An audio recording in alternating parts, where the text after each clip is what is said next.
Antes do Máscara Tricolor existir, outra máscara já rondava o Morumbi.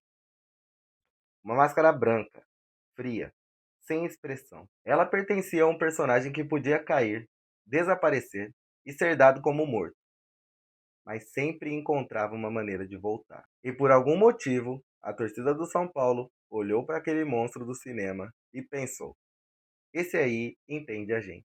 Jason Voorhees se tornou um dos personagens mais reconhecidos do cinema de terror.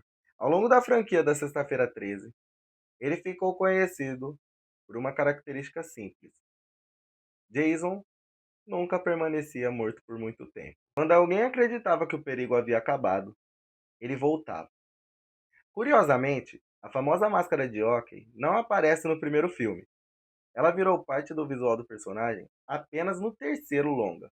Mas o que um personagem de acampamento americano tem a ver com o time de futebol do Morumbi? A resposta começa antes de 2009.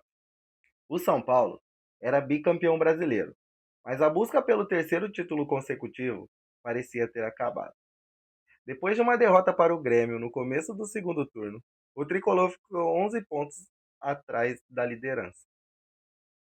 Em um campeonato de pontos corridos, muita gente decretou a morte do São Paulo. Só que aquele time tinha Rogério Ceni, Miranda, Hernanes, Jorge Wagner, Borges, Dagoberto e uma capacidade quase irritante de continuar vivo. O São Paulo iniciou uma arrancada, alcançou o Grêmio, assumiu a liderança nas rodadas finais e em 7 de dezembro de 2008 venceu o Goiás e conquistou o terceiro Campeonato Brasileiro consecutivo. A máscara ainda não havia tomado as arquibancadas, mas a ideia já estava pronta: nunca considere o São Paulo morto. No ano seguinte, o São Paulo voltou a desabar. Muricy Ramalho deixou o clube e Ricardo Gomes assumiu. Rogério Ceni estava lesionado e o São Paulo se aproximou da parte inferior da tabela. Depois de 10 rodadas, o time tinha apenas 11 pontos e estava distante dos líderes. Depois de dominar o futebol brasileiro por 3 anos, o tricolor parecia finalmente ter perdido a força. Os adversários começaram a comemorar. Parte da imprensa começou a enterrar o time. E esse foi o erro. O São Paulo começou a vencer, uma partida, depois outra e mais outra. E em agosto de 2009, o time saiu da 15ª colocação, acumulou 6 vitórias consecutivas e voltou ao grupo dos primeiros colocados. E foi então que a máscara do Jason começou a aparecer no Morumbi. Em 5 de agosto, depois de uma vitória sobre o Botafogo, um torcedor explicou a comparação. Quando todos acreditavam que o Jason estava morto, ele voltava para aterrorizar as vítimas. A metáfora era perfeita. O São Paulo havia sido dado como morto e estava voltando para incomodar a disputa pelo título. Nascia ali o São Paulo Jason. A brincadeira se espalhou rapidamente.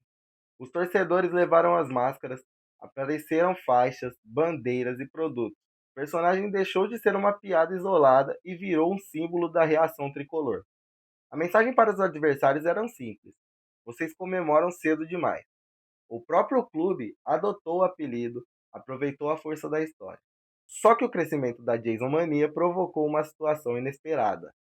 A polícia militar proibiu o uso de máscara nos estádios de São Paulo. A justificativa era a segurança. Com o rosto coberto, seria mais difícil identificar pessoas envolvidas em confusões. O São Paulo tentou negociar a liberação. Dirigentes do clube se reuniram com representantes da polícia militar, mas a proibição foi mantida. Olha o tamanho que aquela brincadeira alcançou. O clube precisou conversar com a polícia porque havia máscara de Jason demais tentando entrar no estádio. O monstro tinha virado casa de segurança pública. E essa proibição ela segue até hoje, gente. Eu, né, sou máscara tricolor. E eu já tentei ir ao estádio do Morumbi para tentar gravar lá dentro. E realmente eu não fui liberado a entrar de máscara. Eu já fui também a show. Todo mundo, né, que me conhece sabe que eu gosto de algumas bandas de rock. E Slipknot é uma das bandas que eu mais gosto. E fui ao show deles com a minha outra máscara, a máscara do Eloy Casagrande que eu tenho. Vocês já devem ter visto nos outros vídeos. E aí, quando eu fui entrar no estádio para ver o show, eu não pude entrar com a máscara. Eu quase briguei com o segurança lá, com o policial, na verdade, né, o policial militar, porque ele queria que eu jogasse minha máscara fora. Mas aí, depois de tanta conversa, eu consegui entrar no show, porque o show era dos mascarados e lá dentro já tinha gente mascarada. E aí acabou passando, eu consegui entrar. Mas em jogo, realmente, não consigo. Em agosto de 2009, a loja oficial começou a vender uma camisa do São Paulo com o nome Jason e o número 13 nas costas. A peça não trazia a imagem da máscara, mas a imagem era evidente. A criatura criada pela arquibancada havia sido incorporada ao marketing do clube. Também ganhou força na brincadeira com as letras do nome Jason. Julho, agosto, setembro, outubro e novembro. Os meses decisivos dos campeonatos brasileiros. Essa associação apareceu em reportagens da época, mas a origem principal do apelido continuava sendo a ressurreição do time em um momento que todos julgavam ele morto. Em uma sexta-feira 13 de novembro de 2009, a história chegou até Victor Miller, roteirista do filme original, e Ari Lehman, o primeiro ator a interpretar Jason. Ao ver as imagens dos torcedores, Miller afirmou que se sentia honrado com a homenagem.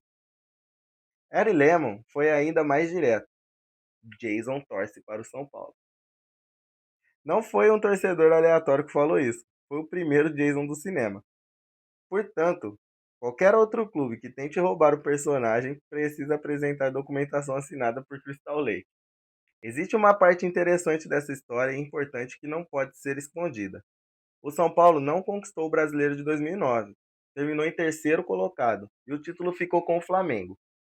Então por que o Jason continuou ligado ao clube? Porque o símbolo não nasceu apenas da taça. Nasceu do medo que aquele time provocava quando começava a reagir. Nasceu da memória da arrancada de 2008. Nasceu da sensação de que enquanto restasse uma partida, o São Paulo ainda poderia voltar. Anos depois, nasceu o Máscara Tricolor. Essa máscara não é a máscara do Jason. Ela tem outro rosto, outra história e outro propósito. Mas existe algo que conecta as duas. As duas representam um São Paulo que se recusa a desaparecer. Um clube que já foi considerado ultrapassado, que já foi tratado como derrotado e que já ouviu muitas vezes que não voltaria a ser protagonista. Só que existe uma regra básica nos filmes de terror. Quando o corpo do monstro desaparece, isso não significa que ele morreu. Você lembra da Jason Mania de 2009? Chegou a usar a máscara? Teve a camisa número 13? Ou você só conheceu essa história agora? Comenta qual foi a maior ressurreição do São Paulo que você já presenciou. Porque todo adversário tem uma história, mas algumas ainda pertencem ao próprio tricolor. Jason sempre volta.